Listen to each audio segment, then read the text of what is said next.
Hi students, सो मैं विकास अग्रवाल आ गया हूँ आपके सामने प्रयास सीरीज का नेक्स्ट सेशन लेकर। और इस सीरीज के अंदर अब जो हम चैप्टर कर रहे थे वो था ग्रेविटेशन, लेकिन उससे पहले मैंने जो चैप्टर्स कवर कर लिए उनकी एक बार लिस्ट दिखा देता हूँ। तो ये सारे चैप्टर्स हम लोग कवर कर चुके हैं और अभी जो ग्रेविटेशन है ये आपका रनिंग चैप्टर है। इस चैप्टर में मैं एक सेशन ऑलरेडी ले चुका हूँ, तो अगर आप पहली बार इस सीरीज को देख रहे हैं और अगर आप ग्रेविटेशन चैप्टर सीखना चाहते हैं तो मे बी आप प्रीवियस सेशन को देखकर फिर यहाँ से कंटिन्यू करना चाहेंगे।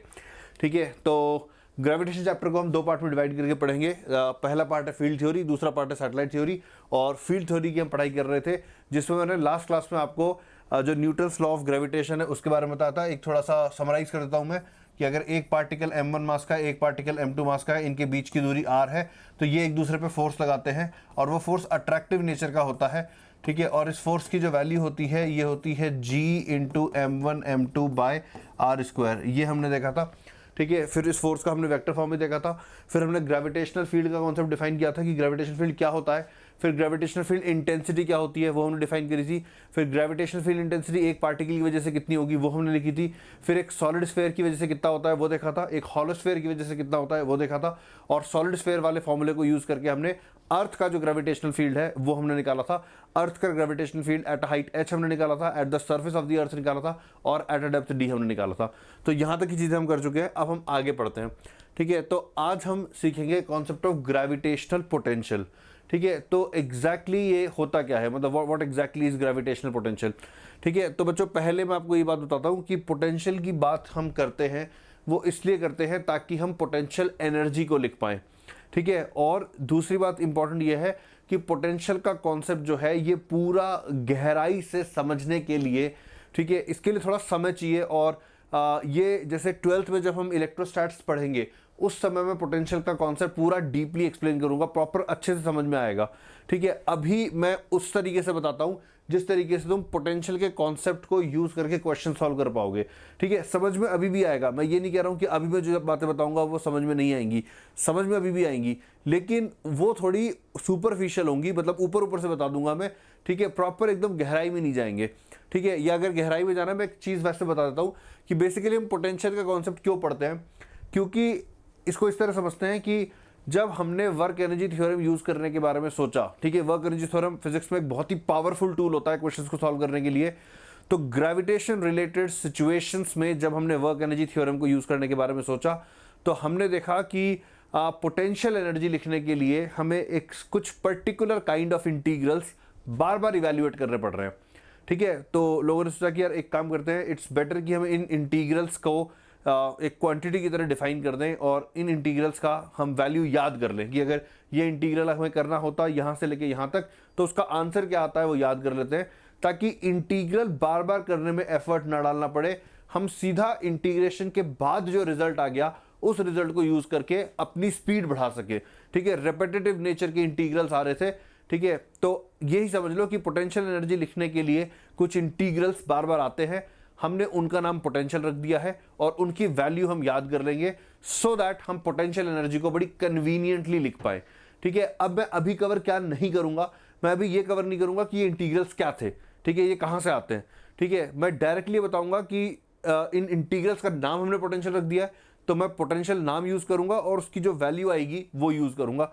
ठीक है, तो इस तरीके से हम पोटेंशियल को यूज करेंगे जिससे कि हम पोटेंशियल एनर्जी लिख पाएं। तो सबसे पहले हम ये समझते हैं कि when we are trying to write gravitational potential, two things should be very clear. ठीक है, कि हम कौन से पॉइंट का लिख रहे हैं। ठीक है, मतलब किस पॉइंट पर हम ग्रेविटेशनल पोटेंशियल लिखना चाह रहे हैं। ठीक है, फॉर एग्जाम्पल जैसे एक मान लो मास है, जैसे मान लो कि एक स्फेयर है, तो इस स्फेयर के आसपास के जो पॉइंट्स हैं इन सारे पॉइंट्स पर ग्रेविटेशनल फील्ड डिफरेंट होता है, ये हमने प्रीवियस क्लास में सीखा था। ठीक है, अब अगर मैं तुमसे केवल ये क्वेश्चन पूछ लूं कि मुझे इस स्फेयर की वजह से ग्रेविटेशनल फील्ड बताओ, ठीक है, तो ये क्वेश्चन अपने आप में एक इनकम्प्लीट क्वेश्चन है। और रादर इस क्वेश्चन का मतलब ये है कि मैं तुमसे फॉर्मूला पूछ रहा हूं, मैं तुमसे वैल्यू नहीं पूछ रहा हूं। ठीक है, अगर मैं कह रहा हूं कि इस स्फेयर की वजह से ग्रेविटेशनल फील्ड की न्यूमेरिकल वैल्यू बताओ तो ये क्वेश्चन एक मीनिंगलेस क्वेश्चन हो गया है। मीनिंगलेस इसलिए हो गया है क्योंकि ग्रेविटेशनल फील्ड इस स्फेयर ने अपने सराउंडिंग में क्रिएट कर रखा है और डिफरेंट पॉइंट्स पर अलग अलग वैल्यू मिलेगी ग्रेविटेशनल फील्ड की। फॉर एग्जांपल अगर मैं P1 पे निकालूं तो एक अलग वैल्यू आएगी, अगर मैं P2 पे निकालूं तो एक अलग आएगी, और P3 पे निकालूं तो एक अलग आएगी। और क्योंकि तुम ये फॉर्मूला ऑलरेडी देख चुके हो तो तुम्हें ऑलरेडी पता है कि P1 पे ज्यादा फील्ड आएगा, मैग्नीट्यूड ज्यादा होगा एज कम्पेयर टू P2, और P2 का ज्यादा होगा as compared to P3। So When I'm talking about gravitational field, I have to make it clear कि मैं कौन से पॉइंट पर ग्रेविटेशनल फील्ड निकालने की बात कर रहा हूं। इन अ सिमिलर मैनर जो ग्रेविटेशनल पोटेंशियल होता है जनरली ये भी अलग अलग पॉइंट पे अलग अलग होगा। इस पॉइंट पे अलग वैल्यू, P1 पॉइंट पे अलग वैल्यू, P2 पे अलग वैल्यू, P3 पे अलग वैल्यू। तो अलग अलग पॉइंट्स के पोटेंशियल अलग अलग जनरली होंगे। जनरली वर्ड में क्यों यूज कर रहा हूं? क्योंकि मैं ये नहीं कह रहा हूं कि दो पॉइंट्स का पोटेंशियल इक्वल नहीं हो सकता, या कई सारे पॉइंट्स का पोटेंशियल इक्वल नहीं हो सकता। मैं ये नहीं कह रहा हूं, इक्वल भी हो सकते हैं, ठीक है, बट इन जनरल हमें ये एक्सपेक्ट करना चाहिए कि अगर मैं दो पॉइंट्स रैंडमली चूज कर रहा हूं तो वी कैन एक्सपेक्ट कि उनकी जो पोटेंशियल्स निकलेंगे वो डिफरेंट निकलेंगे, ठीक है। तो इसीलिए जब हम पोटेंशियल के बारे में बात कर रहे हो, ठीक है, या सोच रहे हो, तो हमें ये बिल्कुल क्लियर होना चाहिए कि हम किस पॉइंट पर पोटेंशियल लिखने की बात कर रहे हैं, ठीक है। और दूसरी बात जो हमारे माइंड में क्लियर होनी चाहिए कि किसकी वजह से लिखने की बात कर रहे हैं, ठीक है। मतलब कि जैसे हर एक एंटिटी जिसमें मास है, जैसे ये स्फेयर हो गया, इस स्फेयर की वजह से P1 पे कुछ पोटेंशियल होगा, P2 पे कुछ होगा, P3 पे कुछ होगा। सपोज मैं यहाँ पे एक कोई दूसरी एंटिटी रख देता हूँ, जैसे सपोज मैंने यहाँ पर रख दिया एक दूसरा स्फेयर मान लो, ठीक है, जिसका मास स्मॉल m है। तो इसकी वजह से भी P1 पे कुछ पोटेंशियल आएगा, इसकी वजह से भी P2 पर कुछ आएगा, इसकी वजह से भी P3 पे आएगा। तो सपोज अगर मैंने क्वेश्चन पूछा कि भाई P1 पे पोटेंशियल बताओ, अगर मैंने क्वेश्चन इतना ही पूछा है तो इसका जो डिफॉल्ट मीनिंग होता है वो ये होता है कि P1 पर टोटल पोटेंशियल बता दो, यानी कि इसने कितना क्रिएट किया वो बता दो, इसने कितना क्रिएट करा, उन दोनों का जो समेशन है वो बता दो, ठीक है। समेशन पोटेंशियल जो होता है ये एक स्केलर क्वांटिटी होती है, इसलिए डायरेक्शंस का कोई चक्कर नहीं है, सीधे ऐड होते हैं, ठीक है। और अगर मान लो मैंने पूछा होता कि P1 पर पोटेंशियल बताओ कैपिटल M की वजह से, तो तुम सिर्फ इसका कंट्रीब्यूशन बता रहे होते। अगर मैंने कहा होता कि P1 पर पोटेंशियल बताओ स्मॉल m की वजह से, तो तुम सिर्फ इसका कंट्रीब्यूशन बता रहे होते। और मैंने कुछ मेंशन नहीं करा, मैंने सिर्फ ये कहा कि P1 पर पोटेंशियल बताओ, ग्रेविटेशन पोटेंशियल बताओ, तो तुम दोनों का मिलाकर जो कंट्रीब्यूशन है तुम वो वाली वैल्यू मुझे बता रहे होते, ठीक है। तो जब हम पोटेंशियल के बारे में सोचे या पोटेंशियल के बारे में बात करें, हमको बिल्कुल क्लियर होनी चाहिए, या फिर कहने और सुनने वाले के बीच में ये बातें बिल्कुल क्लियर होनी चाहिए कि किस पॉइंट पे पोटेंशियल को डिस्कस किया जा रहा है और किस ऑब्जेक्ट की वजह से पोटेंशियल लिखा जा रहा है, ठीक है। तो अगर ये बात दिमाग में है तो अब हम बात करते हैं gravitational potential due to a particle, ठीक है। हमने ग्रेविटेशनल फील्ड की शुरुआत भी पार्टिकल से ही करी थी, तो यहां भी पार्टिकल से ही करते हैं। तो सिचुएशन अब हम ये डिस्कस करना चाह रहे हैं कि एक पार्टिकल है जिसका मास स्मॉल m है, इससे r डिस्टेंस पे मान लेते हैं एक पॉइंट है P, तो P पॉइंट पर ग्रेविटेशनल पोटेंशियल कितना होगा। फील्ड लिखना तो हमें आता है ना, फील्ड कितना होगा, फील्ड होगा gm/r², ठीक है। P पॉइंट पर इस पार्टिकल की वजह से जो ग्रेविटेशनल पोटेंशियल आएगा वो -gm/r आता है, ठीक है। And keep in mind that potential is a scalar quantity, ठीक है। पोटेंशियल जो होती है वो एक स्केलर क्वांटिटी होती है, तो इसको याद रखो, ठीक है। तो मैं यहां पे लिख भी देता हूं दैट ग्रेविटेशनल पोटेंशियल जो है ये स्केलर क्वांटिटी है। ग्रेविटेशनल पोटेंशियल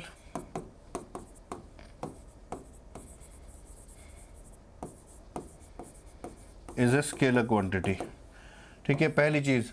दूसरी चीज, ठीक है, कि इसकी जो यूनिट होगी वो जूल पर केजी, ठीक है, एनर्जी अपॉन मास होगी, ठीक है। इसकी जो यूनिट होती है वो जूल पर केजी होती है, तो इस बात को भी आप लोग याद रखिए, ठीक है। तो हमने एक पार्टिकल की वजह से ग्रेविटेशनल पोटेंशियल लिखना सीख लिया है, ठीक है। What if we have a system of particles, ठीक है, due to a system of particles, अब क्या करेंगे,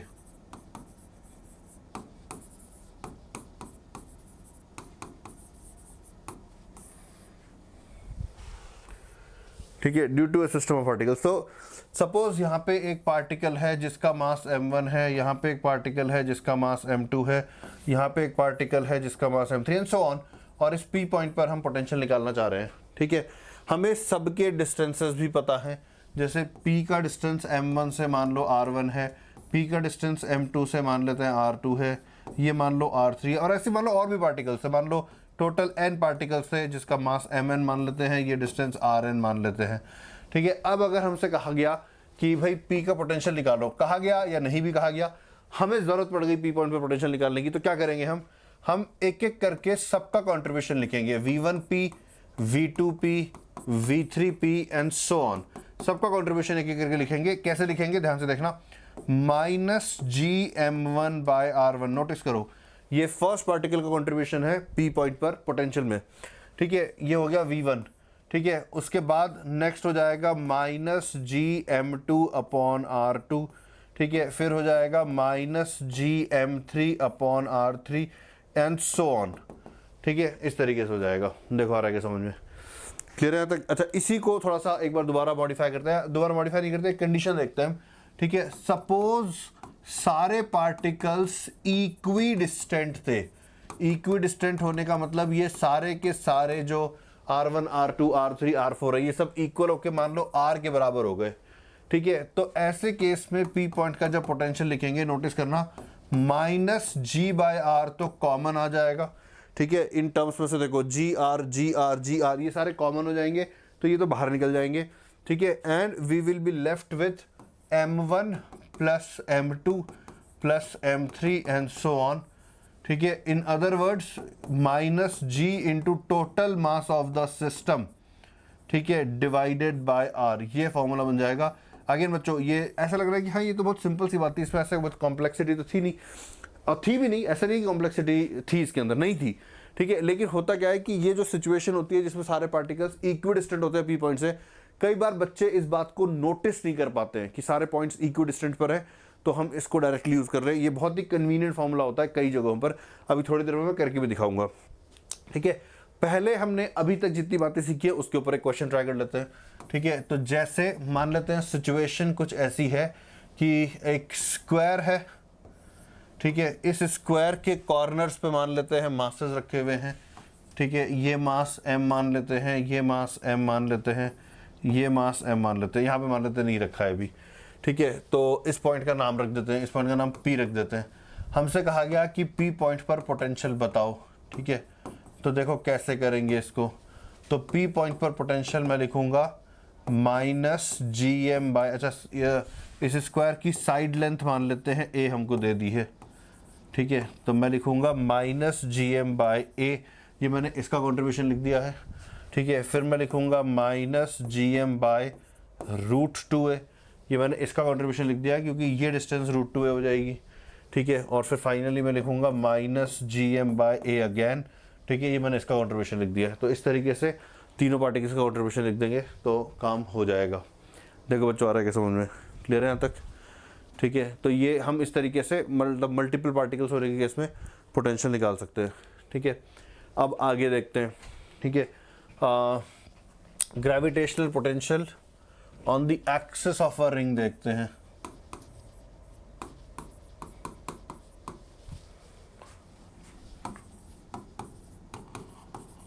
ठीक है। मतलब सिचुएशन क्या है मैं ड्रॉ करके दिखाता हूँ। ये मान लेते हैं एक रिंग है जिसका मास M है, रेडियस R है, क्लियर है, और इसकी एक्सिस, ठीक है, ये दिस इज द एक्सिस। इस एक्सिस पे हमने मान लो एक पॉइंट सेलेक्ट करा P, ठीक है, जो कि रिंग के सेंटर से x डिस्टेंस पे था, रिंग का रेडियस R है, ठीक है, मास M है। हमसे कहा गया कि इस P पॉइंट पर पोटेंशियल बताओ, ठीक है। तो वैसे तो ये चीज़ तुम खुद फिगर आउट कर सकते हो, तुम्हें मेरी हेल्प की ज़रूरत नहीं है। अभी तक मैंने जितनी बातें तुम्हें बताई हैं तुम उसके बेसिस पे इसका आंसर निकाल दोगे, बाकी करना कैसे है मैं बताता हूँ। तो बच्चों देखो हम किसी भी ऑब्जेक्ट को इस तरीके से इमेजिन कर सकते हैं कि ये बहुत सारे टुकड़ों में अगर तोड़ दें तो हर एक टुकड़ा एक मास, एक पार्टिकल बन जाएगा, ठीक है। तो ये मान लेते हैं ये DM1 मास है, ठीक है, इसके बगल वाला जो है वो DM2 एंड सो ऑन, ठीक है। तो ये मासेस हो गए।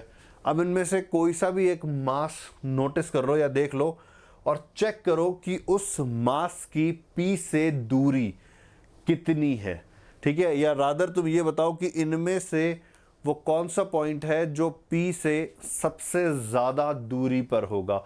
इसके बारे में ज़रा सोचो, ठीक है। और अगर तुमने ये सोचा है कि ये तो सारे के सारे इक्वल डिस्टेंस पे हैं तो तुमने बिल्कुल सही सोचा है, ये सारे के सारे इक्वल डिस्टेंस पे ही तो हैं, ठीक है। इमेजिन करो मतलब कि ये एक रिंग है, जैसे मैं अगर यहाँ पे एक रिंग ड्रॉ कर लूँ और इस एक्सिस पर यहाँ पे एक पॉइंट पकड़ूँ तो ये पॉइंट इस रिंग के सारे पॉइंट से इक्वी डिस्टेंट ही तो हुआ, ठीक है, तो इक्वल डिस्टेंस पे है, और क्योंकि इक्वी डिस्टेंट है इसलिए अभी थोड़ी देर पहले जो मैं फॉर्मूला बता रहा था उसको हम यूज़ कर सकते हैं।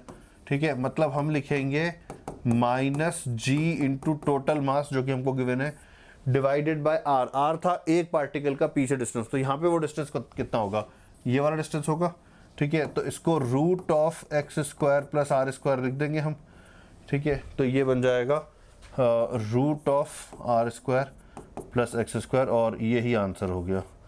देखो आ रहा है क्या समझ में, क्लियर बच्चों यहाँ तक? ठीक है, इसी पे चलो जैसे एक और मैं बताता हूँ, इसमें एक एग्जांपल करते हैं। सपोज ये एक रिंग है, इसका मास m1 है, रेडियस r1 है। ठीक है, यहाँ पे मान लेते हैं एक दूसरी रिंग है, इसका मास m2 है, रेडियस r2 है। ठीक है, दोनों कोएक्सियल है, यानी कि इनकी एक्सिस जो है वो कॉमन है। ठीक है, so we have two coaxial rings. ठीक है, so these are two coaxial rings. ठीक है, अब इनके सेंटर्स के नाम मान लेते हैं, कुछ रख देते हैं। इसका नाम C1 रख देते हैं, इसका नाम C2 रख देते हैं। ठीक है, सपोज मैंने तुमसे पूछा कि VC1 निकालो और VC2 निकालो। ठीक है, देखो कैसे करेंगे, मैं करके दिखाता हूँ।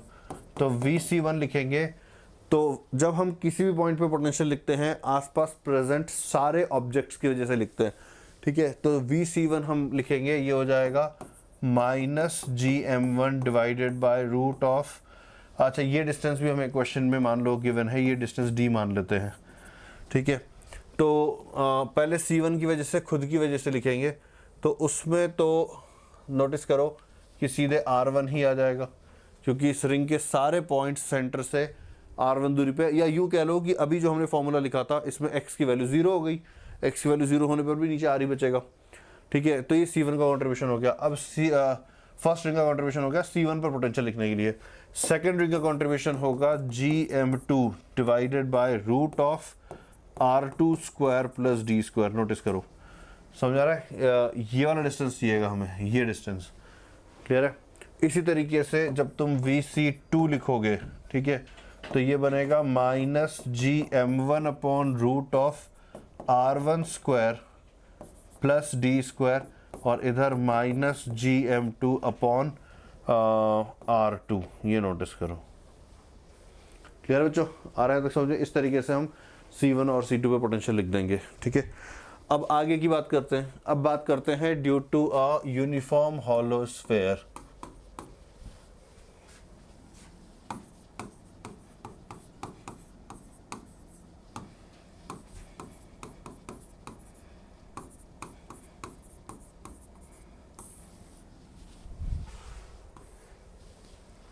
ठीक है, due to a uniform hollow sphere. अब ये क्या चीज़ है? देखो, ये मान लेते हैं एक स्फीयर है, इसका मास m मान लेते हैं, रेडियस r मान लेते हैं। ठीक है, अब ये हॉलो है, इसके सेंटर से r डिस्टेंस पे हमें पोटेंशियल लिखना है। ठीक है, तो देखो एक्सटर्नल पॉइंट्स के लिए क्या करेंगे, पहले वो बात कर लेते हैं। एक्सटर्नल पॉइंट्स के लिए ये स्फीयर वैसे ही बिहेव करता है जैसे कि यहाँ पे पार्टिकल रखा हो। ठीक है, तो एक्सटर्नल पॉइंट्स के लिए ये वाला फॉर्मूला, जो पार्टिकल का फॉर्मूला था वही फॉर्मूला वैलिड होना चाहिए, होता भी है। ठीक है, लेकिन इंटरनल पॉइंट्स पे तो डिफरेंस क्रिएट होता है। इंटरनल पॉइंट्स पर ग्रेविटेशनल फील्ड यहाँ पे 0 होता है। ठीक है, अच्छा ग्रेविटेशनल फील्ड का 0 होने से ये इंटरप्रिटेशन मत डाल लेना कि पोटेंशियल 0 हो जाएगा, ऐसा नहीं है, ज़रूरी नहीं है ऐसा। ठीक है, तो यहाँ पे अंदर जो पोटेंशियल होता है ये माइनस GM/R होता है। ये देखो आ रहा है कि समझ में? ठीक है, अगेन ये आपको याद रखना है। इसका अगर हम ग्राफ बनाते हैं, ठीक है, इसका अगर ग्राफ बनाते हैं तो ग्राफ कुछ ऐसा बनेगा इसका। एक मिनट, इसको ऊपर बनाते हैं थोड़ा।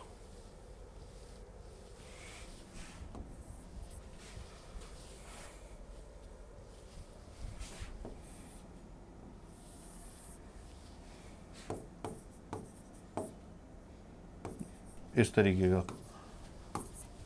ठीक है, मतलब कि जब तक हम सरफेस पे नहीं आ जाते, ठीक है, तब तक पोटेंशियल कांस्टेंट रहता है माइनस GM/R, और उसके बाद पोटेंशियल मतलब नेगेटिव साइन है इसीलिए कह रहा हूँ बढ़ रहा है, बाकी मैग्नीट्यूड उसका डिक्रीज होता रहता है जब तक कि 0 ना हो जाए इन्फिनिटी पे जाने पर। क्लियर है? ठीक है, तो ये हॉलो स्फेयर का फॉर्मूला है, इसे याद रखना बच्चों। ठीक है, इसी तरीके से अब हम सॉलिड स्फेयर का फॉर्मूला भी देख लेते हैं। ठीक है, उसके बाद एग्जांपल्स करेंगे एनर्जी के ऊपर। तो सॉलिड स्फेयर का फॉर्मूला देख लेते हैं। ठीक है, ये हमने लिख लिया, मैं इसी को मिटा देता हूँ फिलहाल तो। ठीक है, तो अब हम देखते हैं सॉलिड स्फेयर का।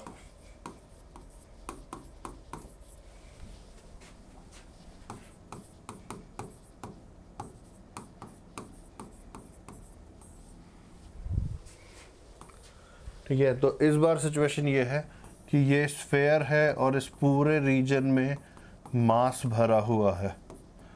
ठीक है, इसका मास m मान लेते हैं, रेडियस r मान लेते हैं। तो अगर हमें डेंसिटी लिखने की ज़रूरत पड़ेगी तो हम डेंसिटी भी लिख सकते हैं। डेंसिटी होगा m divided by 4/3 pi r cube. ठीक है, ये डेंसिटी हो जाएगा। अब इस केस में भी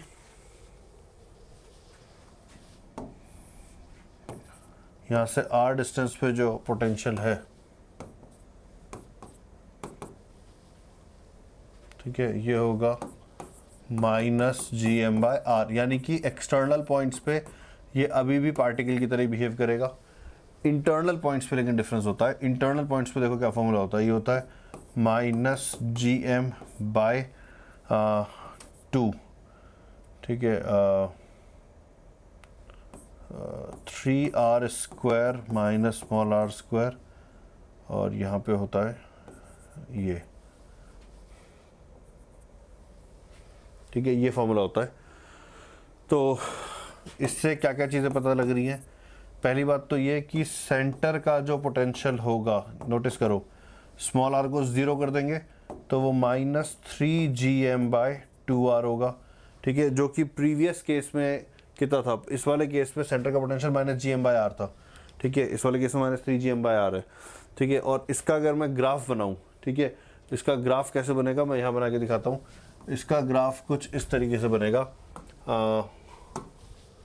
बाहर वाले पॉइंट्स पे तो जैसा पहले था, लेकिन अंदर वाले पॉइंट्स पे it would be a parabola, मतलब यहाँ तक ग्राफ पैराबोलिक नेचर का है। ठीक है, और उसके बाद फिर ये जो शेप आती है इसको रेक्टेंगुलर हाइपरबोला बोलते हैं। तो दोनों ग्राफ्स में दिस शेप, ठीक है, was hyperbolic and this shape in this graph is parabolic. Parabolic ये कैसे पता लग रहा है ये, क्योंकि हमें देखो r² आ रहा है, स्मॉल r का स्क्वायर आ रहा है, तो v की पावर 1 है, r की पावर 2 है, देयरफॉर वी आर सेइंग कि ये पैराबोलिक ग्राफ है। ठीक है, एंड अपार्ट फ्रॉम दिस ये जो वैल्यू है, ठीक है, दिस इज -gm/r, ये है पोटेंशियल एट द सरफेस, और सेंटर पे जो पोटेंशियल है ये -gm/2r होगी। ठीक है, तो ये ग्राफ होता है सॉलिड स्फीयर का। तो अब इसको, ये सारे जो फॉर्मूले हैं ये आप बच्चों याद रखो। ठीक है, इनको कैसे यूज़ कर रहा है अब मैं बताता हूँ। ठीक है, तो अब मैं बताता हूँ। तो गाइस, पोटेंशियल एनर्जी लिखने के लिए, ठीक है, जैसे दो ऑब्जेक्ट्स अगर आसपास रखे हुए हैं तो एक दूसरे से वो इंटरेक्ट करते हैं और उनके बीच में एक एनर्जी आती है जिसको इंटरेक्शन एनर्जी बोलते हैं। इसको कैसे लिखा जाएगा, ठीक है, जैसे मान लो ये एक ऑब्जेक्ट है ए और इसके पास में पार्टिकल रखा है मान लो, ठीक है, m मास का। ठीक है, ये पॉइंट ए मान लेते हैं, सॉरी, इस पॉइंट को हम p का नाम दे देते हैं। ठीक है, तो इनके बीच में जो इंटरैक्शन एनर्जी होती है जिसको हम पोटेंशियल एनर्जी भी कह सकते हैं। अगेन, इंटरैक्शन एनर्जी और पोटेंशियल एनर्जी स्ट्रिक्टली सेम नहीं होते। Interaction energy is a part of potential energy. ठीक है, पर अभी के लिए हम ये मान लेते हैं कि जो इंटरैक्शन एनर्जी है वही पोटेंशियल एनर्जी है। ठीक है, तो कैसे लिखेंगे, ये हम लिखेंगे potential at p, potential at p due to a into m, मतलब पार्टिकल जिस पॉइंट पे है उस पॉइंट पर इसने कितना पोटेंशियल प्रोड्यूस करा वो पोटेंशियल लिख दो और फिर पार्टिकल के मास से मल्टीप्लाई कर दो, इससे पोटेंशियल एनर्जी आ जाती है। ठीक है, जैसे एग्जांपल करके दिखाता हूँ। सपोज ये एक रिंग है, ठीक है, ये मान लेते हैं एक रिंग है, m मास की रिंग है, रेडियस इसका r है, इसकी एक्सिस पर √3r डिस्टेंस पे हमने एक पार्टिकल रख दिया। ठीक है, अब हमसे कहा गया कि इस सिस्टम की पोटेंशियल एनर्जी बताओ। ठीक है, तो इसका आंसर होगा, देखो आंसर होगा, इस पॉइंट का नाम p रख देते हैं, तो potential at p into m, तो ये हो जाएगा -gm/√r² प्लस √3r का स्क्वायर इंटू स्मॉल m। तो ये हो जाएगा -GMM अपॉन ये 2R में कन्वर्ट हो जाएगा, ठीक है। So this would be the potential energy of this pair, ठीक है। ये जो तरीका है एनर्जी लिखने का, ठीक है, इससे हमें पेयर की एनर्जी पता लगती है। अगर मान लो ऑब्जेक्ट ज़्यादा हुए, ठीक है, तो हमें हर पेयर की लिखनी पड़ेगी। फॉर एग्जांपल, जैसे एक एग्जांपल करते हैं, सपोज इक्विलेटरल ट्राइंगल है, ठीक है, या इक्विलेटरल नहीं भी है, चलो इक्विलेटरल नहीं मानते हैं, थोड़ा जनरल रखते हैं। सपोज ये लेंथ R1 है, ठीक है, ये लेंथ R2 है, ठीक है, और ये लेंथ R3 है, ठीक है, और ये मास मान लेते हैं M1 है, ये मास मान लेते हैं M2 है, और ये मास मान लेते हैं M3 है। हमसे कहा गया कि इस पूरे सिस्टम की पोटेंशियल एनर्जी बताओ, ठीक है। तो पहले तो ये नोट करो कि इस सिस्टम में कितने पेयर्स एग्जिस्ट करते हैं, ठीक है। तो इस सिस्टम के अंदर जो पेयर्स का काउंट है वो है 3, ठीक है। 1 और 2 का पेयर, 1 और 3 का पेयर, 2 और 3 का पेयर, देयर आर 3 पेयर्स। सो हमें 3 बार लिखना पड़ेगा, ठीक है। अब कैसे लिखेंगे, देखो, -GM1 M2 बाय M1 और M2 के बीच की दूरी कितनी है, M1 M2 के बीच की दूरी है R3, ठीक है। तो ये हो गया 1 और 2 के पेयर की इंटरेक्शन एनर्जी या पोटेंशियल एनर्जी। इसी तरीके से 1 और 3 का लिखेंगे हम, तो वो हो जाएगा -GM1 M3 बाय, इन दोनों के बीच की दूरी है R2, और फिर 2 और 3 का पेयर रह गया, तो वो हो जाएगा -GM2 M3 बाय R1। तो ये तीनों को ऐड करने पर मतलब जो वैल्यू आएगी, that is the potential energy of this system. Clear बच्चों? तो पोटेंशियल एनर्जी इस तरीके से लिखी जाती है। अब नेक्स्ट क्वेश्चन ये आता है कि अच्छा, पोटेंशियल एनर्जी लिखना सीख गए, अब क्या, मतलब क्यों सीखा हमने ये, ठीक है। तो बच्चों ये हमने सीखा है so that we can make use of the work energy theorem, ठीक है, और द एनर्जी थ्योरम, ठीक है। तो जैसे ये जो इक्वेशन होती है, work done by external agent plus U initial plus K initial is equals to U final plus K final, ठीक है। इसमें हमें जगह जगह पर यू आई और यू एफ नज़र आ रहे हैं, ठीक है।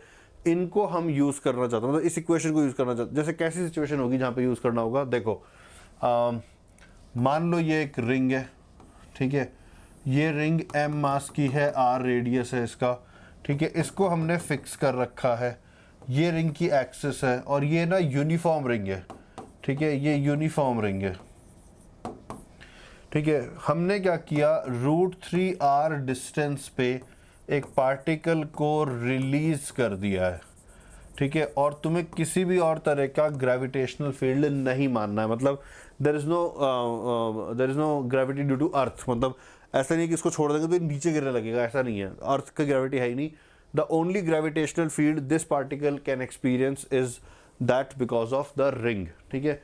जो रिंग का ग्रेविटेशनल फील्ड है बस वही है, ठीक है। तो अब पहली बात हम इस बारे में बात करते हैं कि इस पार्टिकल को छोड़ते ही होगा क्या, ठीक है। रिंग फिक्स्ड है, पार्टिकल फिक्स्ड नहीं है, पार्टिकल फ्री है। इसको छोड़ते ही क्या ये अपनी ही जगह पे पड़ा रहेगा या ये इधर उधर मूवमेंट चालू कर देगा? What do you people think guys, ठीक है, तुम्हारी क्या सोच है बताओ। मेरे हिसाब से तो जब हम इसको रिलीज कर देंगे तो ये रिंग की तरफ चलने लगेगा, ठीक है। और रिंग की तरफ अगर चलने लगेगा तो क्योंकि रिंग इसको अट्रैक्ट कर रही है, तो रिंग के पास जाता जाएगा, इसकी स्पीड बढ़ती जाएगी, क्योंकि रिंग लगातार इस पर इधर की तरफ फोर्स लगा रही है, तो इसकी स्पीड बढ़ती चली जाएगी और फिर ये सेंटर तक पहुंच जाएगा, ठीक है। सवाल ये है कि फिर क्या सेंटर पे पहुंच के रुक जाएगा? तो अगेन अगर आप थोड़ा सा इसके ऊपर सोचो तो नहीं, सेंटर पे पहुंच के भी नहीं रुकेगा, मतलब, ठीक है। क्वेश्चन हम बाद में फ्रेम कर लेंगे, पहले समझते हैं कि सिचुएशन में क्या हो रहा है। ये सेंटर पे पहुंच जाएगा तो इसके पास कुछ स्पीड होगी, इसके पास कुछ इनर्शिया होगा, इनर्शिया ऑफ मोशन, ठीक है, काइनेटिक एनर्जी गेन कर चुका होगा ये। तो ये सेंटर को ओवरशूट करके आगे बढ़ेगा। सेंटर पे फोर्स 0 हो गया है, नोटिस करो, सेंटर पे इस रिंग की वजह से 0 फोर्स होगा, ठीक है। ऑपोजिट, डायमेट्रिकली ऑपोजिट एलिमेंट का अट्रैक्शन सब कैंसिल हो जाएगा, ठीक है। लेकिन जब ये उधर जाएगा, ठीक है, मतलब ये ओवरशूट करके आगे निकल जाएगा एनर्जी की वजह से, अब ये रिंग इसको फिर अट्रैक्ट करने लगेगी, ठीक है। तो ये आगे जाते जाते स्लो डाउन होता जाएगा, स्लो डाउन होता जाएगा, स्लो डाउन होता जाएगा, कहीं ना कहीं जाके रुक जाएगा। फिर क्या वहां पे रुका रहेगा? नो, फिर वहां से, क्योंकि अट्रैक्शन तो अभी भी है, तो ये पलट के वापस आएगा, और अब वापस आते आते इसकी स्पीड वापस बढ़ना स्टार्ट हो जाएगी, ठीक है। मतलब यहाँ से यहाँ तक भी जो प्रोसेस हुई थी पूरी प्रोसेस वही रिपीट होगी। आते आते स्पीड बढ़ेगी, सेंटर तक आते आते स्पीड मैक्सिमम हो चुकी होगी, फिर ये ओवरशूट करेगा, फिर स्लो डाउन होना स्टार्ट हो जाएगा, तो ये पार्टिकल ऐसे ऑसिलेट करता रहेगा। ये समझ आ रहा है? मतलब क्वेश्चन हम फ्रेम कर लेंगे, पहले सिचुएशन में हो क्या रहा है, qualitative understanding of the situation वो असेंशियल होती है। तो हम इसको जब रिलीज करेंगे तो ये इस तरीके से ऑसिलेट करना स्टार्ट कर देगा। ठीक है, तो अब हम इसके ऊपर कई तरह के क्वेश्चन बना सकते हैं। जैसे एक क्वेश्चन ये हो सकता है कि अच्छा भाई बताओ इसकी मैक्सिमम स्पीड कितनी आएगी। ठीक है, तो इस क्वेश्चन को सॉल्व करने के लिए पहले हमें ये पता होना चाहिए कि मैक्सिमम स्पीड कहाँ आएगी। ठीक है, तो अभी हमने जो भी डिस्कशन करा है, क्या उससे तुम ये बता सकते हो कि मैक्सिमम स्पीड कहाँ आने वाली है? मेरे से पूछो तो I think maximum speed centre पे आएगी, क्योंकि सेंटर तक स्पीड लगातार बढ़ी है और उसके बाद फिर ये आगे गया तो स्पीड डिक्रीज होना स्टार्ट हो गई, तो मैक्सिमम स्पीड सेंटर पे रही होगी। ठीक है, तो क्वेश्चन ने मान लेते हैं हमसे पूछा कि अच्छा वी मैक्स बताओ कितना है। ठीक है, अब ये क्वेश्चन कैसे करेंगे हम? ठीक है, देखो नोटिस करो कि जब ये आगे बढ़ रहा था तो इस रिंग की वजह से जो ग्रेविटेशनल अट्रैक्शन है या जो ग्रेविटेशनल फोर्स है वो कांस्टेंट नहीं रहा होगा, वो चेंज हो रहा होगा। ठीक है, तो इसका मतलब मैं इसका यूज नहीं कर सकता। मतलब जैसे मैं v is equals to U plus A T या v स्क्वायर इक्वल टू इनका यूज नहीं कर पाऊंगा मैं, क्योंकि ये कांस्टेंट एक्सेलरेशन वाला केस है ही नहीं, वेरिएबल एक्सेलरेशन वाला केस है। ठीक है, तो वेरिएबल एक्सेलरेशन वाले केसेस जिनमें टाइम नहीं पूछा हुआ हो, ठीक है, टाइम नहीं पूछा हुआ हो, कोई कोलिजन भी नहीं हो रहा हो, ऐसे केसेस में सीधा वर्क एनर्जी थ्योरम दिमाग में आनी चाहिए, क्योंकि वही होता है टूल जिसको हमें यूज़ करना होता है। तो मैं यहाँ पे भी वही यूज़ करने वाला हूँ। तो कैसे करेंगे देखो, तो मैं डिक्लेयर करूँगा कि भाई चलो इस पॉइंट को इनिशियल पॉइंट मान लेते हैं, और जब ये पार्टिकल यहाँ पहुँच जाएगा और किसी स्पीड v से मूव कर रहा होगा, इसको फाइनल पॉइंट मान लेते हैं। ठीक है, तो हमने इसको छोड़ा और फिर ये आगे गया। हमारे छोड़ने के बाद से, हमारे छोड़ते ही जो मोमेंट था उस समय को हमने इनिशियल मोमेंट डिक्लेयर करा, यानी कि मेरे छोड़ने के बाद अब इस पार्टिकल पे कोई फोर्स नहीं लग रहा, that was the initial moment. ठीक है, तो हमें वर्क एनर्जी थ्योरम यूज करनी है, तो हमें पहले ये सोचना है कि एक्सटर्नल फोर्स ने कुछ वर्क किया क्या। तो मेरा पहला क्वेश्चन ये है कि क्या यहाँ पे एक्सटर्नल फोर्स है, कोई एक्सटर्नल फोर्स है क्या। ठीक है, बहुत सारे बच्चे इसमें कहते हैं हाँ, क्योंकि सर आपने इसको पकड़ रखा था। भाई मैं कह रहा हूँ कि जैसे ही मैंने मेरे हाथ खोले उस इंस्टेंट को हम इनिशियल मान रहे हैं। तो मेरे जिस इंस्टेंट को मैंने इनिशियल मारा है उसके बाद से मैंने कुछ टच नहीं किया है, मैंने किसी को भी टच नहीं किया है। ठीक है, तो अब वापस मैं पूछता हूँ, क्या इनिशियल से फाइनल के बीच में कोई एक्सटर्नल फोर्स लग रहा है क्या? अगर तुम्हारा आंसर है ना, ठीक है, तो ये गलत आंसर है, क्योंकि एक्सटर्नल फोर्स लग रहा है। ठीक है, ये मैंने जो फोर्स लगा रखा था उसकी बात नहीं कर रहा हूँ। अगेन उसकी बात क्यों नहीं कर रहे, क्योंकि मैंने जब छोड़ दिया था तब हमने इनिशियल इंस्टेंट माना उसको, छोड़ने के बाद। ठीक है, छोड़ने के बाद का जो इंस्टेंट था उसको इनिशियल माना हमने। ठीक है, तो फिर एक्सटर्नल फोर्स कहाँ लग रहा है? बेटा इस रिंग को तुमने फिक्स कर रखा है। ठीक है, इस रिंग को फिक्स करने का मतलब है तुमने जैसे क्लैंप लगा रखे होंगे जिसने इसको पकड़ रखा होगा, या कोई दो बंदे खड़े होंगे, तुमने इस रिंग, तो अगर हम किसी भी एंटिटी को फिक्स कर देते हैं तो ये सोच के देखो कि अगर वो फिक्स नहीं होती तो क्या ये रिंग मूव करती? क्योंकि अगर ये फिक्स नहीं होती तो ये पार्टिकल पे उधर फोर्स लग रहा है, पार्टिकल भी तो रिंग को अट्रैक्ट करता, तो रिंग भी तो आगे आनी चाहिए थी, लेकिन वो तो आगे नहीं आई है। ठीक है, वो आगे इसलिए नहीं आई है क्योंकि हमने उसको फिक्स कर रखा है।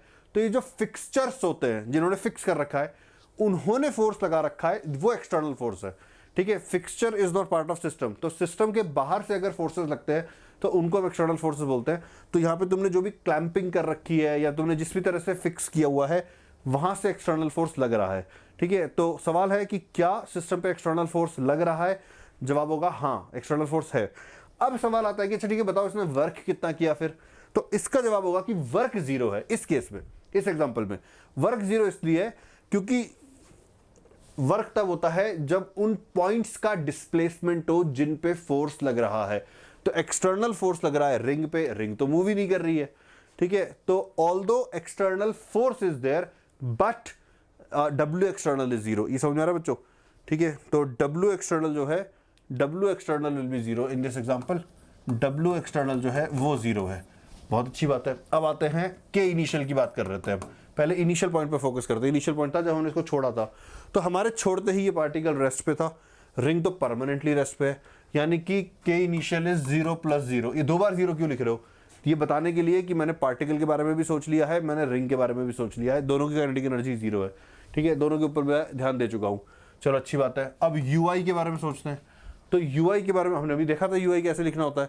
ठीक है, तो इस रिंग की वजह से यहाँ पे पोटेंशियल, इस वक्त थोड़ी देर पहले हमने लिखा था। ठीक है, तो ये हो जाएगा -GMM/2R। मैंने सेम डेटा दिया है जो भी थोड़ी देर पहले मैंने क्वेश्चन में यूज किया था। ठीक है, ये हो गया। अब के फाइनल की बात करते हैं। तो फाइनल मोमेंट पे रिंग सेंटर पे, रिंग के सेंटर पे है पार्टिकल, और पार्टिकल v स्पीड से जा रहा है, ऐसा हमने मान रखा है। तो ये हो जाएगा हाफ एम वी स्क्वायर, लेकिन रिंग तो अभी भी रेस्ट पे है तो हो जाएगा 0। अब यूएफ लिखेंगे, यूएफ लिखेंगे तो रिंग के सेंटर पे रिंग की वजह से potential minus G M by R होगा और इसको एम से मल्टीप्लाई कर देंगे। बस इनको आप सब्स्टिट्यूट कर दो इक्वेशन में। जैसे हमारी इक्वेशन क्या बनेगी, W external is 0, K I is 0, U initial is minus G M M by 2r। ठीक है, now this should be equal to half M V square minus G M M by R. इसको solve करेंगे, इसको उधर लेके जाते हैं तो ये हो जाएगा half M V square is equals to G M M by 2r। ठीक है, तो ये हाफ कैंसिल हो जाएगा, एक m भी कैंसिल हो जाएगा। ठीक है, तो v की वैल्यू इस एग्जांपल में आ गई root G M by R. तो इतनी स्पीड होगी पार्टिकल की जब वो रिंग के सेंटर को क्रॉस कर रहा होगा। क्लियर है बच्चों, किस तरीके से हमने किया, आ रहा है समझ में? ठीक है, तो अगर यहाँ तक क्लियर है तो चलो हम एक और एग्जांपल ट्राई करते हैं। ठीक है, इस बार सिमिलर सिचुएशन देता हूँ मैं। ठीक है, जैसे मान लो ये एक स्फेयर है। ठीक है, स्फेयर है, इसका मास मान लेते हैं m, इसका रेडियस मान लेते हैं r। ये है यूनिफॉर्म स्फेयर। ठीक है, इसके सेंटर से स्मॉल r डिस्टेंस पे m मास का पार्टिकल है। क्लियर है? ठीक है, पिछले केस में हमने पार्टिकल को रिलीज करा था तो वो दूसरे ऑब्जेक्ट की तरफ अट्रैक्ट हो गया था। यहाँ पे भी ऐसे ही होगा, तुम उसको रिलीज कर दोगे तो ये दूसरे पार्टिकल की तरफ स्फेयर की तरफ जाने लगेगा। ठीक है, जाने लगेगा और फाइनली जाके स्फेयर से टकरा जाएगा। ठीक है, स्फेयर को हमने फिक्स कर रखा है। ठीक है, तो इस बार क्योंकि हमने रिलीज करने वाली सिचुएशन डिस्कस कर ली है तो इस बार रिलीज नहीं करते, इस बार कुछ और करते हैं। ठीक है, क्या है वो कुछ और? इस बार चलो हम बात करते हैं कि सपोज मैंने इसको इधर की तरफ कुछ वेलोसिटी दे दी। ठीक है, मान लो मैंने इस पार्टिकल को रिलीज करने की जगह थ्रो करा। ठीक है, यूं हिट करा इसको जिससे कि इसके पास कुछ स्पीड आ गई। ठीक है, तो my first question, will this particle continue to move with the same speed, yes और नो? ठीक है, सोच के देखो। तो अगर तुम्हारा आंसर है येस तो वो गलत जवाब है, क्योंकि ये इस पर फोर्स लगा रहा है। ठीक है, तो सेम स्पीड जो क्यों रहेगी, रादर ये इस पार्टिकल को अट्रैक्ट कर रहा है तो आगे जाते जाते ये स्लो होता जाएगा। ठीक है, स्लो होते होते मान लो ये कहीं पर पहुंच के कहीं तक तो पहुंचा और यहाँ पे इसकी स्पीड 0 हो गई। ठीक है, अब क्या होगा, क्या पार्टिकल वहीं पर पड़ा रहेगा? नहीं, 0 होने के बाद ये पलट जाएगा और फिर वापस जाएगा। ठीक है, तो ये यहाँ से ऐसे आकर फिर ये पलट जाएगा, इसी लाइन पे जाएगा, लेकिन मैं रिटर्न जर्नी को सेपरेटली दिखाने के लिए थोड़ा सा नीचे ड्रॉ कर दे रहा हूँ और ये वापस जाके फिर वापस स्फेयर से टकरा जाएगा। ठीक है, तो देखो जरा तुम मेरी बातों से एग्री कर रहे हो कि नहीं कर रहे हो, क्योंकि अगर एग्री कर रहे हो तो आगे की बात करते हैं। हमने जितनी भी स्पीड दी थी अभी, जिसमें कि ये पार्टिकल यहाँ से टर्न हो गया था, सपोज 2 मीटर पर सेकंड थी। अब मैंने क्या करा, मैंने कहा कि चलो 2 से ज़्यादा स्पीड देते हैं, मैंने कहा चलो 4 देते हैं। ठीक है, तो क्या एक्सपेक्ट कर रहे हो, मतलब उस केस में क्या ऐसा होगा कि ये पार्टिकल उसी जगह से टर्न करेगा जहाँ से ये अभी टर्न किया था, या तुम एंटिसिपेट कर रहे हो कि ये और आगे से टर्न करेगा फिर? ठीक है, अगर तुम ये एंटिसिपेट कर रहे हो तो बिल्कुल सही कर रहे हो। मैंने स्पीड और बढ़ा दी। ठीक है, तो स्पीड और बढ़ा दी तो यू कैन एक्सपेक्ट कि ये पार्टिकल फिर और आगे से टर्न करेगा, और स्पीड बढ़ा दी तो तुम एक्सपेक्ट कर सकते हो कि ये पार्टिकल फिर और ज़्यादा आगे से टर्न करेगा।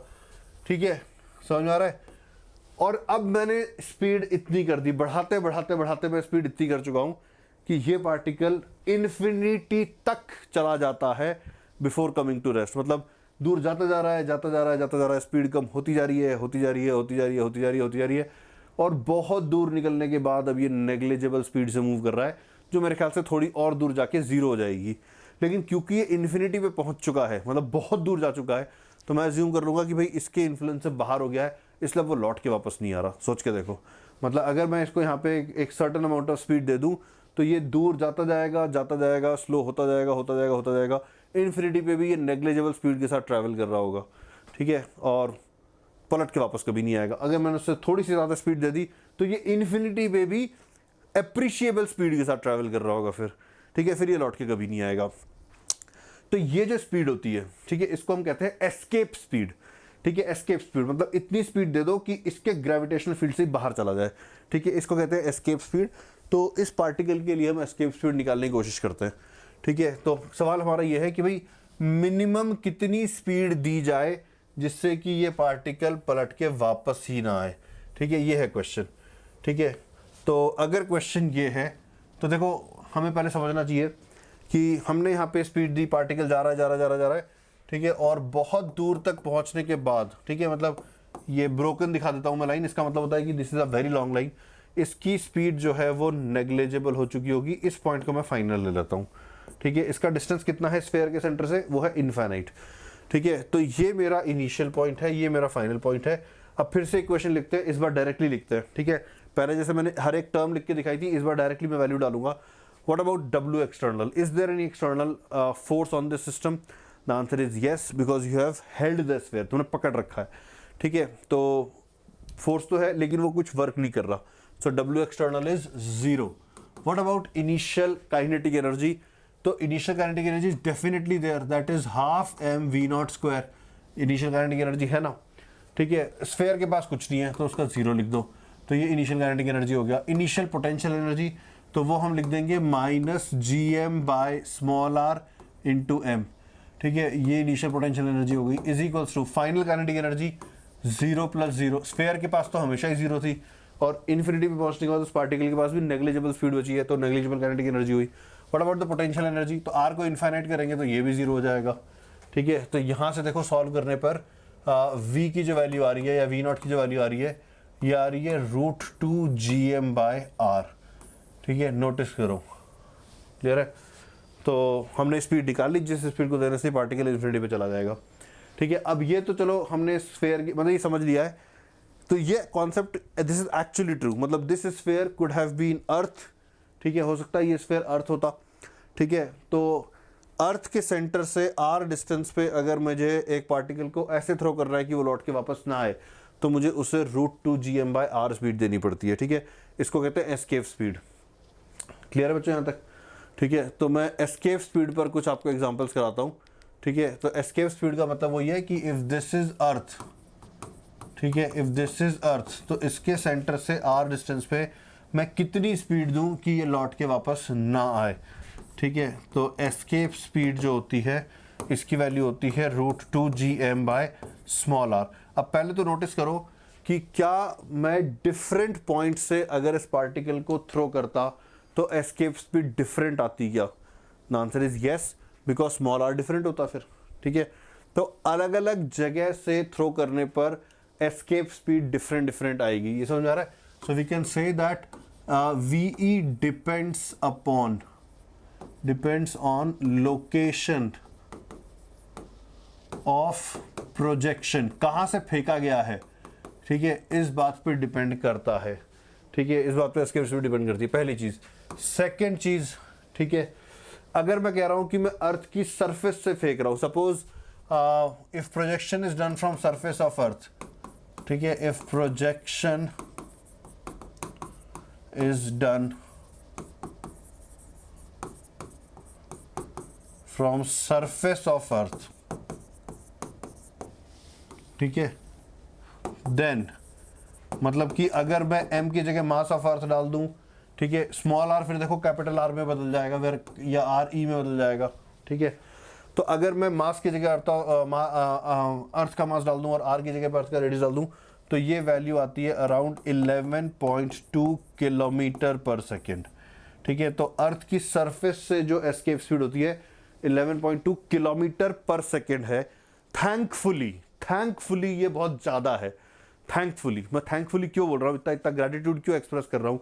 मान लो ये कम होती, ठीक है, सपोज ये होती ऐसी कुछ होती जो कि अटेनेबल, इजीली अटेनेबल होती, तो तुम एक पत्थर उछालते और वो चला गया सीधा स्पेस में, ठीक है। और रादर ये तो पत्थर की बात हो गई, सोचो हाई जंप जैसे गेम ही नहीं होते, ठीक है, एथलीट भैया कूद रहा है हाई जंप के लिए और वो स्पेस में चला गया, लौट के ही नहीं आया वापस, ठीक है। तो thankfully this is good and therefore we are stuck to earth, ठीक है, हम चिपके हुए अर्थ से, ठीक है, हमारे प्यारी मदर प्लैनेट से, and we are not able to leave this planet, ठीक है।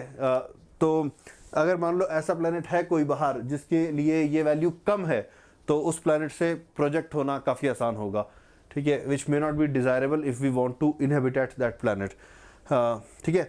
तो चलो इस पे एक और बात होती है कि सर अगर मैं ये स्पीड दे दूं तो क्या सच्ची में पार्टिकल चला जाएगा? सपोज मैं अपने आर्म की मतलब मैं किसी तरीके से एक स्टोन को ये स्पीड दे देता हूं, तो क्या चला जाएगा? सच्ची में चला जाएगा? भाई प्रैक्टिकली नहीं जाएगा। देखो ये कैलकुलेटेड वैल्यू है, प्रैक्टिकली भी मतलब डिफरेंस कहाँ पे क्रिएट होगा, डिफरेंस इस बात पे क्रिएट होगा कि अर्थ जो है एटमॉस्फेयर से सराउंडेड है, तो जब तुम एक स्टोन को थ्रो करोगे तो उसके ऊपर एयर का ड्रैग लगेगा। ऑब्वियसली तुमने स्पीड काफ़ी ज़्यादा दी है, तो ड्रैग फोर्स जो होता है वो स्पीड डिपेंडेंट होता है, स्पीड बढ़ने से ड्रैग फोर्स भी बढ़ता है, ठीक है। तो अच्छा खासा ड्रैग फोर्स लगेगा। तो हमने यहाँ पे कोई किसी तरह का ड्रैग कंसिडर ही नहीं करा इस कैलकुलेशन के अंदर, ठीक है। तो ड्रैग की वजह से वो इन्फिनिटी पे नहीं पहुंचेगा पहले ही, मतलब उसकी एनर्जी काफ़ी लूज हो चुकी होगी अर्थ से थोड़ा सा दूर जाने में ही, ठीक है, तो नहीं करेगा। लेकिन अब अगर मैं सोचूं कि व्हाट इफ मैं अर्थ सरफेस से ऊपर चला गया, तो मतलब अर्थ के एटमॉस्फेयर से ऊपर, तो बच्चों देखो एटमॉस्फेयर होता कितना है, जैसे तुमने ज्योग्राफी में जब पढ़ा होगा, ठीक है, तुमने एटमॉस्फेयर के बारे में पढ़ा होगा, it is a thin layer of air surrounding the earth crust, earth surface. और जब मैंने ज्योग्राफी में बात पढ़ी थी तो मैं बड़ा पजल्ड हुआ था सोच के इसको थिन लेयर क्यों बोल रहे हैं भाई, ये इतनी मल्टी स्टोरी बिल्डिंग तक एग्जिस्ट करता है, ठीक है, माउंट एवरेस्ट तक एग्जिस्ट करता है, उसके ऊपर भी एग्जिस्ट करता है, काफ है ना, इसको why are we calling it as a thin layer, मतलब thin, are you kidding me, ठीक है। समझते हैं उसको, कॉन्टेक्स्ट समझते हैं। ये रेडियस है 6400 किलोमीटर्स का, ठीक है। अगर ये लेंथ सपोज करो 6400 किलोमीटर्स को रिप्रेजेंट कर रही है, अगर मैं एकदम मेजर करके स्केल वाला डायग्राम बनाऊं, ठीक है, तो नोटिस करो कि इस लेंथ के सपोज मैं 100 टुकड़े करूं, ठीक है, ये देखो ये टुकड़े तो 100 है भी नहीं, ये तो कितने 10-12 भी नहीं है, ये सपोज मैं इसके 100 टुकड़े करता, तो एक टुकड़ा कितनी लेंथ को डिपिक्ट कर रहा होता, 64 किलोमीटर। 64 किलोमीटर को एक टुकड़ा डिपिक्ट कर रहा होता। अगर मैं 100 करता तो यहां पे तो 100 हुए भी नहीं है, ठीक है। So this is way more than 64 kilometres, ठीक है। अब सोच के देखो कि अगर मुझे इस स्केल पर 10 किलोमीटर्स, मतलब अर्थ की सरफेस से 10 किलोमीटर दूर एक पॉइंट दिखाना है, तो वो शायद यहां पे कहीं पे होगा, ठीक है। And now imagine earth atmosphere to be अब दिख रहा है कि एटमॉस्फेयर की लेयर को थिन क्यों बोलते हैं हम, ठीक है। और ये थिन लेयर हमारी क्या रक्षा करती है ये पता है ना तुम लोगों को, ठीक है, एकदम कवच का काम करती है ये, स्पेस से आने वाली कई तरह की डिब्रीज वगैरह, या ठीक है जो मिटियोर्स होते हैं, ठीक है, मतलब जो छोटी छोटी बॉडीज होती है जो स्पेस से आती है, वो इस अर्थ क्रस्ट, अर्थ के एटमॉस्फेयर में खत्म हो जाती हैं due to this friction only, ठीक है। तो अगर हम मान लो एटमॉस्फेयर की लेयर के ऊपर आके थ्रो करें इस स्पीड से, तो डेफिनेटली चीज स्पेस में चली जाएगी, लौट के वापस नहीं आएगी, ठीक है। आ रहा है समझ में? तो दैट इज, तो ये एक बात होगी। एक दूसरी बात एस्केप स्पीड के बारे में करना बहुत जरूरी है कि सर क्या ये जरूरी है कि हम अर्थ से दूर की तरफ ही थ्रो करें? व्हाट इफ मैं इधर की तरफ थ्रो कर दूं तो, ठीक है। तो इसको समझने के लिए हम चलते हैं अपनी इक्वेशन पे, ठीक है बच्चों। अरे ये वाली इक्वेशन, इस इक्वेशन में कोई भी ऐसी टर्म है जो डायरेक्शन डिपेंडेंट है? भाई ये तो इक्वेशन एनर्जी की इक्वेशन थी, इसमें एनर्जी लिख रहे थे जो कि स्केलर क्वांटिटीज होती है, डायरेक्शन डिपेंडेंट होती नहीं है। तो अगर मान लो ये इधर नहीं हो कि इधर होता, ठीक है, तो भी इक्वेशन में कोई चेंजेस नहीं आते, यानी कि एस्केप स्पीड में कोई चेंज नहीं आएगा। हाँ ये जरूर होगा कि उसका पाथ अब स्ट्रेट लाइन ना होकर, ठीक है, it would be like this, it would be a parabola.